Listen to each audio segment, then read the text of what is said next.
Good evening, my friends. I want you to do something radically different today. Not tomorrow, not next week, not someday when the conditions feel more favorable, when you feel more ready, when you have gathered enough courage or evidence or permission. Today, right now, in this breath, in this moment, which is the only moment that has ever existed or will ever exist. I want you to say something not with your outer voice, not as a performance for anyone listening, but in the deep, sovereign interior of your own being, with the full weight of inner authority. I am a multimillionaire from today. Not a wish, not a goal written on a vision board, not a hope you carry like a candle you're afraid to let go of in case the wind comes. A fact. A spiritual fact, which is the only kind of fact that precedes and creates all other facts. And having claimed it, I want you to do something equally radical. I want you to put down the old self, not fight it, not argue with it, not explain to it why it must now leave. Simply refuse to continue being it. The self that waited for signs, the self that checked the account and let the number tell it who it was, the self that asked how before it dared to claim what. That self was not wrong for being what it was, but it has served its purpose, and you are stepping out of it now. Do you realize fully, with the whole of your understanding, that everything in your visible world is nothing more than the projected image of an internal assumption? Your outer life is a shadow, not a metaphor for a shadow, an actual shadow cast by the light of your inner speech, your private beliefs, the assumptions you have been quietly maintaining as fact in the unseen interior of your own mind. The shadow on the wall has no independent existence. It cannot change itself. It can only change when the thing casting it changes. So let me ask you directly, what are you casting? Are you speaking from poverty or from wealth? Are you affirming, even now, in the quiet running commentary of your inner life, the familiar story of limitation, the story that says, not yet, not me, not this, not enough? Or are you speaking as someone who has already arrived, who already inhabits the reality they desire, who is already living in the ease of what they have claimed? Assumption, when persisted in, hardens into fact. Not occasionally, not when the stars align, not depending on whether you have been good enough or have done enough or have waited long enough. Always. This is the law of consciousness, the law of assumption, the law of imagination. It does not care what name you use for it. It does not negotiate. It does not offer exceptions. It only responds to the state you dwell in. And it responds with absolute precision and absolute faithfulness. So I urge you not gently, but urgently, with the full force of what I know to be true, to dwell in the feeling that you are now a multimillionaire, not working toward it, not hoping to reach it, being it, from the inside, from the invisible, from the place where all things are first made real before they become visible. What does the morning feel like when you wake up as a multimillionaire? Not the hypothetical morning this morning, your morning. What does your body feel like when you open your eyes and there is no grip in your chest, no clutch of financial anxiety waiting for you as you surface into consciousness? What is the quality of a breath taken by someone who has everything they need? How do you walk? There is a specific quality to the movement of a person who is not carrying the weight of financial fear, a quietness in the body, a settledness, not arrogance, never arrogance, which is what insecurity does when it needs to look large, something quieter and more powerful than arrogance. Certainty, the specific physical ease of someone who knows who they are. How do you carry yourself in rooms, in silence, in your own company when no one is watching and there is nothing to perform? This is not about acting for the outside world. This is done in secret in the only place where creation actually occurs. And what is established in secret must, by the law that governs all things, be expressed openly, not because you force it, because that is the nature of seeds. The seed does not push the earth aside in some act of willpower. It simply becomes what it is, and the becoming is irresistible. You will not need to hustle this into existence. You will not need to argue or beg or prove.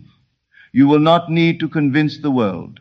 You need only to convince yourself, and once you are genuinely, completely, without remainder convinced, the world will mirror your conviction in exact and faithful detail. Your desire to be a multimillionaire is not vanity. I want to say this plainly, because many of you have been taught to be suspicious of this desire to qualify it. Apologize for it, keep it small so it seems more acceptable. But every genuine desire is a divine invitation. You were not given a vision of abundance in order to be mocked by it. You were not shown the possibility of a life of financial freedom so that you could spend your days in the torment of wanting what you cannot have. You were shown it because it is yours already real in the invisible dimension from which all visible things arise. Your work is not to earn it, your work is to align with it, to come into resonance with the version of your life that already exists in consciousness, waiting for you to claim it. So say it again, not as a plea sent upward into an indifferent sky, as a declaration made inward to the creative power that is your own imagination. I am a multimillionaire from today. Feel it, breathe it. Let it settle into the body the way certainty settles, not with excitement, not with the electric charge of something hoped for, but with the quiet, deep, unmovable quality of something known. Walk through this day in that state, and all the days that follow. Let others say what they say. Let them reach for the word delusion, the word fantasy, the word madness. Remember what I am telling you. The world you see around you is yourself pushed out. Every response you receive from the world is the echo of your own inner state returning to you in form. If someone calls you mad for claiming abundance, it is simply an old belief, your own or theirs, echoing back from the environment.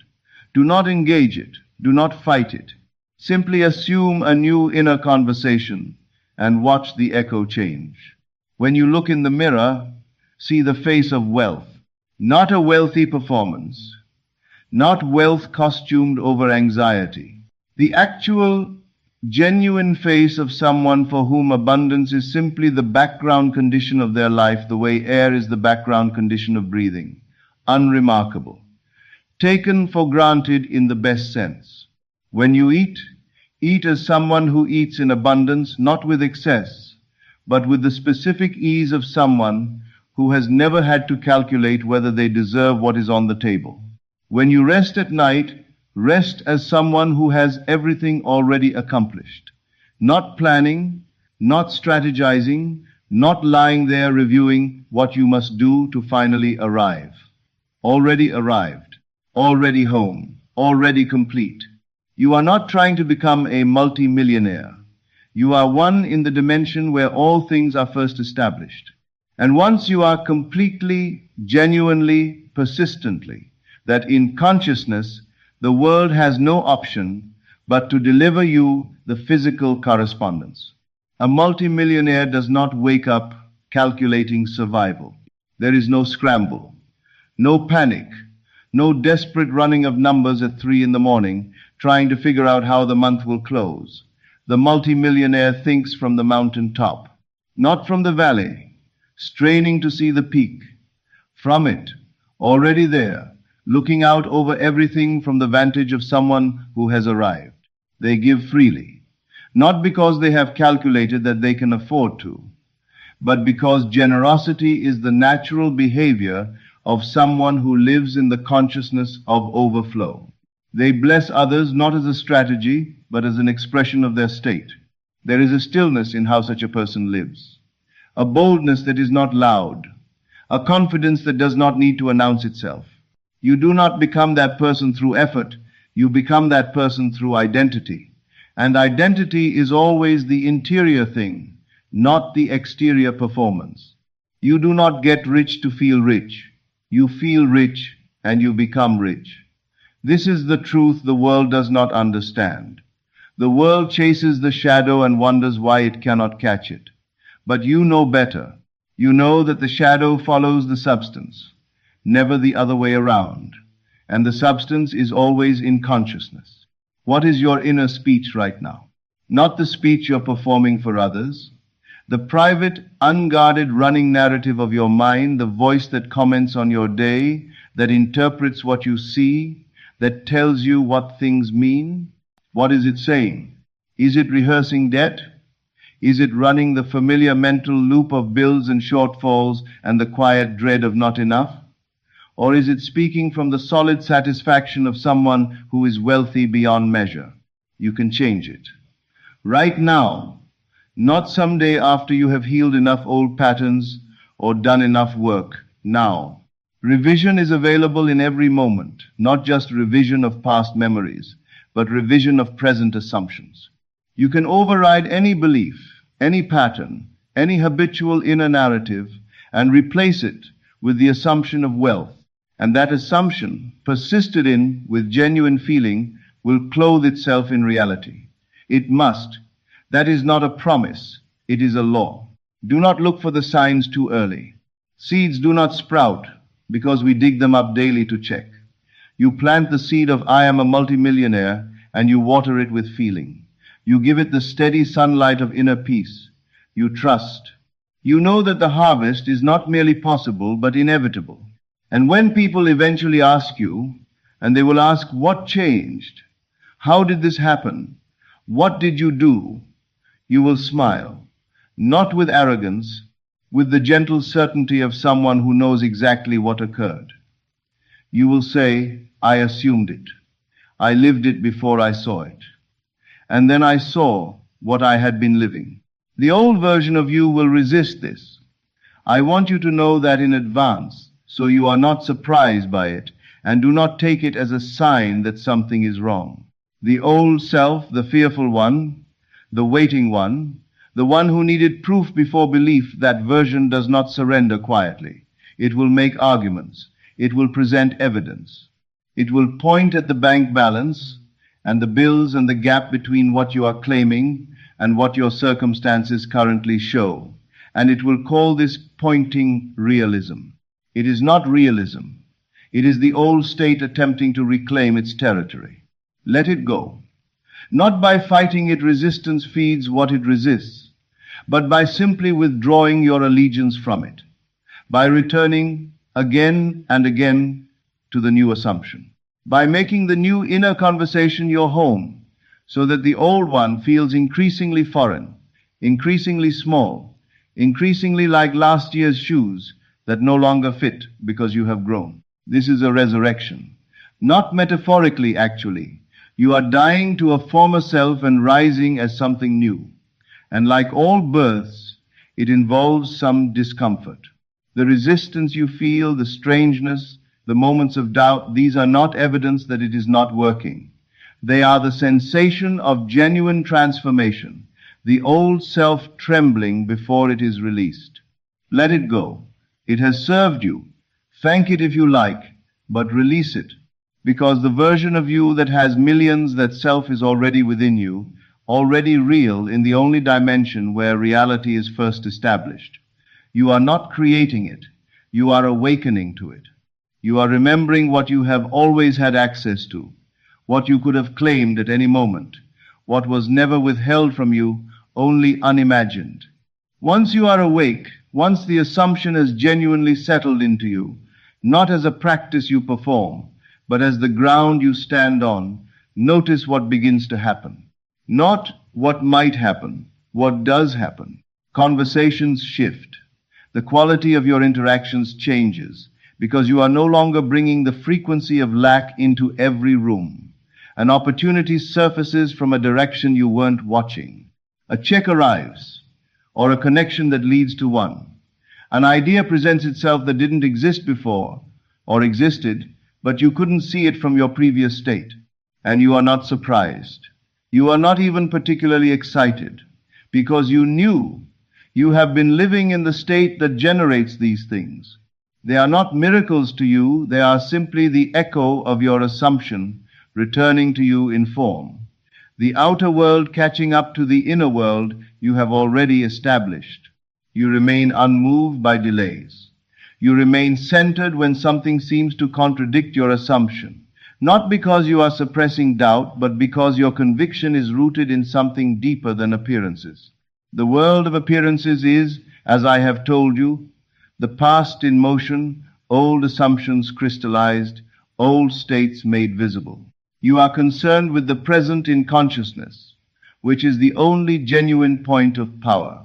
Each morning, as you open your eyes, you do not wake as the person trying to make ends meet. You wake as the multimillionaire. Before you check anything, before the day's obligations arrive, before your mind fills with its familiar agenda, you return to the state. You feel it. You inhabit it. You let it be the first conscious choice of the day, setting the tone for everything that follows. You will walk through your day with a quiet certainty that needs no external validation, that does not search the environment for confirmation, that does not soften or strengthen based on what the day brings. A certainty that is simply there the way your knowledge of your own name is there, not held, simply known. From that knowing, you give, you radiate. You move through the world as someone who is not afraid of running out because you live in the consciousness of overflow. And the specific joy of this is not just what it draws toward you, it is what it does to you. You are no longer contracted. You are no longer in the posture of scarcity. You are open, spacious, available to the good that is always seeking the open channels through which to flow. When fear tries to whisper, and it will whisper, especially at first, you do not wrestle it. You do not demand that it leave. You do not fight it with affirmations wielded like weapons. You simply return. Return to the state. Return to the feeling. Return to the knowing that is now your permanent address. I am a multi-millionaire from today. Not to make it true. To remind yourself that it already is in the only dimension where truth is first established. And from that truth, the visible world will follow, with the same faithfulness and the same inevitability with which every reflection has ever followed its source. You are no longer asking the world for permission. You are no longer waiting for the world's confirmation before you allow yourself to feel whole. You are the confirmation. You are the source. You are the operant power, the creative consciousness through which reality is shaped. You are not a victim of life. You are its author. Begin to notice how you sit, how you breathe, how you answer a question, how you enter a room. The wealthy person, the genuinely wealthy person, not performing wealth but inhabiting it, moves with a particular quality. Not slowness from laziness, but deliberateness from confidence. Not fewer words from having less to say, but fewer words because each one carries weight. Power lives in the silence of someone who is rooted in the state that knows. And when the old voices rise, the ones that say, "This is too much, I don't deserve this, who am I to be wealthy?" you do not suppress them with force. You meet them with something unexpected, compassion. You look at them and say quietly with genuine warmth, "Thank you for trying to protect me. I am safe now. I am free now. I am worthy now." And you mean it, because you have understood that those voices were never enemies. They were old protectors, operating from an old map. The map has changed. You have grown beyond the territory it described. True wealth, the wealth I am pointing you toward, is not only about money. It is about wholeness, about freedom of mind and richness of spirit, and the specific expansiveness of heart that belongs to someone who has stopped living in conflict with their own desire. When you inhabit this consciousness, the money is not the point. The money is the natural outpouring of the state you embody. It comes the way water comes when you open a channel, not because you forced it, but because you removed the obstruction. You begin to make decisions differently, not recklessly, The wealthy consciousness is not reckless. It is expansive. It asks not, can I afford this? But does this align with who I am now? And who you are now is someone who no longer entertains the vibration of lack, not because you are avoiding it out of fear, but because you have genuinely outgrown it. The way a grown person cannot fit into a child's chair. It is simply too small for the self you have become. You've made wealth your new normal, not a peak experience, not a lucky break, your baseline. The ground from which you operate, beneath which you will not sink, because you have so deeply saturated your being with the feeling of abundance that anything less feels not just uncomfortable but wrong. Wrong in the way that an ill-fitting garment is wrong. In a physical, bodily way that requires no analysis. And the universe, which always and faithfully confirms your identity, rushes to support the new standard. There is a paradox at the center of all of this, and I want to give it to you directly because it is perhaps the most useful thing I can say. The moment you stop needing the manifestation is the moment it rushes toward you. Not because you have given up, not because you have decided the desire wasn't worth claiming, but because you have finally, completely, without remainder, occupied the state. You already have what you desire in the only dimension where having is first established. You are content, you are satisfied, you are complete. The physical manifestation becomes not a rescue, but a recognition of the outer world, catching up to the inner world you have already built. This is the paradox. The grasping keeps it away.